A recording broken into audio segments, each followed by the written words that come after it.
Matthew, first of all, obviously it was a political choice to deliver more spending in some areas and restraint in other areas. The big winners are those on benefits, those on pensions, and indeed the health and education departments.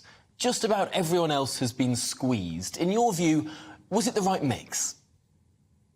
Yeah, I think you're right, Tom. This is a massively redistributive, big state, big spend, high tax budget. There's quite simply no other way to look at it. We're basically taking with one hand from the productive part of the economy with high corporate taxes, high taxes on capital gains, allowing bracket creep, putting up income tax at the higher threshold. And then we're using that money for transfer payments to pensioners, to many of whom are millionaires, homeowners. We're transferring money to welfare recipients. We're transferring money into the healthcare system that's completely unreformed. We're putting more money into education. Now, all those things are nice, but these, I think you're right, these are choices that the government's making to effectively say, despite this rhetoric about fiscal sustainability, there's not that much fiscal sustainability in here, let's be honest. The amount of government budget will keep, deficit will keep going up.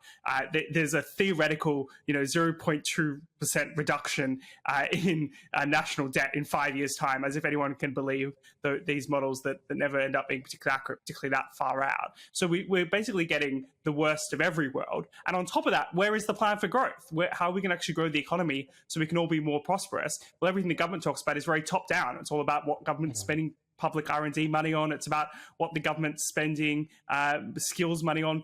All this talk about planning reform, about dealing with childcare regulations, all these kind of very important areas of reform to grow the economy seem to have almost entirely disappeared. It's all quite disappointing, Tom. One of the big differences between this autumn statement and the former Chancellor's mini-budget is we don't just have the government's document here, the autumn statement itself, but we also have a companion document compiled by the Office for Budget Responsibility, which assesses all of the policies announced by the Chancellor. Now, one of the graphs involved in this Office for Budget Responsibility Economic and Fiscal Outlook was looking at the tax burden, the level of tax that is wrought upon society. We can show that graph right now, and as viewers will be able to see on this graph, which I believe we can show right now, there it is, the tax burden in 2023-24 is rising to the highest level it has ever been on record, higher even than the level of tax that we saw after the Second World War. It's the most remarkable picture, and all of this under a Conservative government. What's even more depressing, Tom, I think, is in some ways is we're paying more tax than ever, but the quality that we're getting public services seems to be worse and worse. We've got 5 million people waiting for NHS treatments. We have constant concerns about the fact that the police will never actually turn up if you report a crime. We have less road building in the UK than comparable countries. We have less infrastructure than we need. So we're paying more and more into the state, and we're not getting particularly good outcomes.